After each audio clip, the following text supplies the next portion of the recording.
नमस्कार साथियों। आज हम बात करेंगे रीतिकाल के प्रवर्तक कवि बिहारी लाल पर। ये रीति सिद्ध काव्य धारा के प्रवर्तक कवि ठहरते हैं। इनकी एकमात्र रचना है जिसका नाम है बिहारी सतसई। इसी बिहारी सतसई पर बिहारी रत्नाकर के नाम से श्री जगन्नाथ दास रत्नाकर ने प्रसिद्ध टीका बिहारी रत्नाकर लिखी थी, जिसमें कुल 713 दोहे संकलित किए गए थे। बिहारी लाल को उनकी इस सतसई के कारण ही गागर में सागर भरने वाला कवि भी कहा जाता है। अर्थात बहुत कम शब्दों में अधिक से अधिक बात कहने की जो कला है, जो दक्षता या निपुणता है, वो केवल बिहारी लाल में ही मौजूद है। बिहारी के विषय में एक बात और कही जाती है, वह ये है कि सतसैया के दोहरे जो नावक के तीर, देखन में छोटे लगे घाव करे गंभीर। लेकिन इसमें कुछ लोग नावक का अर्थ नाविक भी कर लेते हैं। नाविक यानी कि जो चप्पू या नाव चलाने वाले होते हैं। दरअसल इसका अर्थ ये नहीं है। वस्तुतः इसका अर्थ है योद्धा या जो वीर होता है।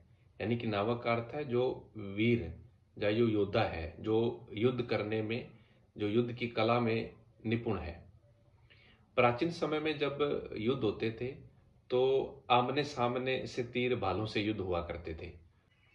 तीरों की जो आगे वाली नोक है उसको विष में डुबो लिया जाता था और फिर उसको प्रत्यंचा पर छोड़ा जाता था। वो जो तीर जिसको भी लगता था, उसकी नोक में लगा जो विष था वो शरीर में क्या है, वो तीर छोड़ देता था, जिससे मृत्यु घटित हो जाती थी। उसी प्रकार बिहारी के दोहे भले ही देखने में छोटे लगते हों, लेकिन अर्थवत्ता की दृष्टि से, व्यंजना की दृष्टि से या भाव सौंदर्य की दृष्टि से ये दोहे बहुत महत्वपूर्ण बन पड़े हैं। उसमें गांभीर्य भी है, उसमें युग बोध भी है, उसमें वाग विदग्धता का गुण भी है। यानी कि वाणी का विदग्ध रूप भी हमें क्या है, बिहारी के दोहों में मिलता है। बिहारी की भाषा में अलंकारिकता का गुण भी मौजूद है। बिहारी राजा जयसिंह के दरबारी कवि थे। वह राजा जयसिंह जिसने जयपुर नगर बसाया था।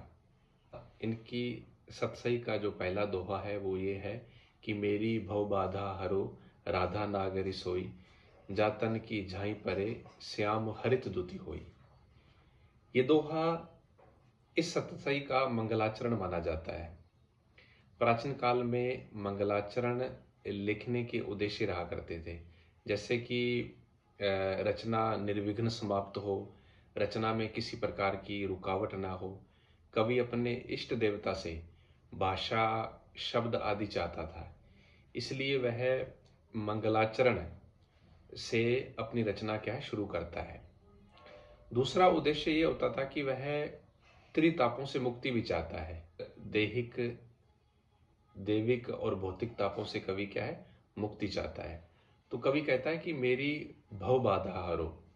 भव बाधा का अर्थ है आवागमन, जन्म मृत्यु, निर्धनता, रोगों से, तापों से आदि से क्या है, मुक्ति। सांसारिक जो पीड़ाएं हैं उनसे मुक्ति चाहता है। बिहारी दरअसल राधा वल्लभ संप्रदाय के अनुयायी हैं। राधा को कृष्ण की आद्य शक्ति के रूप में वह देखते हैं। इसलिए बिहारी ने राधा को चुना है, क्योंकि राधा की बात कृष्ण टाल नहीं सकते। राधा भी कैसी है, नागरी सोई है, यानी कि नगर की राधा है। यहाँ पर ये सूरदास की राधा नहीं है जो भोली भाली है, जो बात बात पर रो देती है, या जिसे स्वयं की सुध बुध नहीं है। ये ऐसी राधा नहीं है। ये नगर चेतस राधा है, नगर की चेतना वाली राधा है।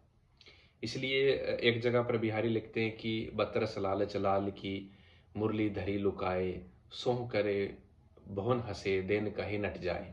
तो ये राधा क्या है, ऐसी राधा है। इसलिए यह नागरी राधा है।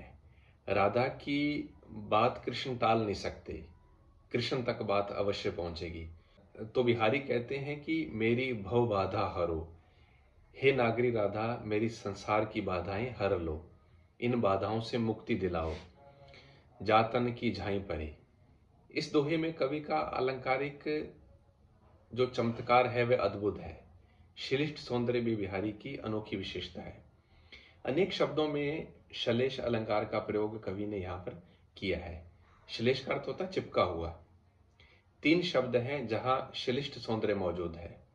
एक तो झाई शब्द है कि जातन की झाई परत है, यानी कि जिसके तन की झाई पड़ने से, परछाई या आभा पड़ने से, राधा की परछाई या आभा पड़ने से, एक तो ये अर्थ हुआ। दूसरा अर्थ है झांकी या झलक मात्र से, यानी कि एक बार बस राधा कृष्ण को दिख जाए, इतना ही पर्याप्त है। और तीसरा अर्थ है ध्यान, हम नेत्र मूंद कर राधा का ध्यान करें। इतना करने से हमारे जो सारे कार्य है वो क्या है, पूर्ण हो जाते हैं। जातन की झाई परत है, श्याम हरित दुति हो। श्याम की भी यहाँ 3 अर्थ है। पहला अर्थ है कृष्ण श्यामलाभा वाले, और दूसरा अर्थ है स्वयं श्री कृष्ण, यानी कि ब्रज के कृष्ण। तीसरा अर्थ काले रंग, कलमश, दुख आदि। हरित दुति में भी श्लिष्ट सौंदर्य से 3 अर्थ है। पहला अर्थ है हरे रंग वाला, यानी कि काले का हरे रंग में बदलना। राधा गौरवर्णा है, स्वर्णिम आभा वाली है। कृष्ण नीलाभ है। पीले रंग में नीला जब मिलाते हैं तो वैज्ञानिक दृष्टि से हरा रंग बनता है। हरे रंग में अर्थात खुशहाली, प्रसन्नता, ये अर्थ है यहाँ। तो ऐसी राधा की वंदना, उपासना, स्मरण करता हूं जिसकी परछाई मात्र से कृष्ण श्याम कृष्ण हो जाते हैं, वह हरे भरे हो जाते हैं, कृपालु, दयालु या वरदायी हो जाते हैं।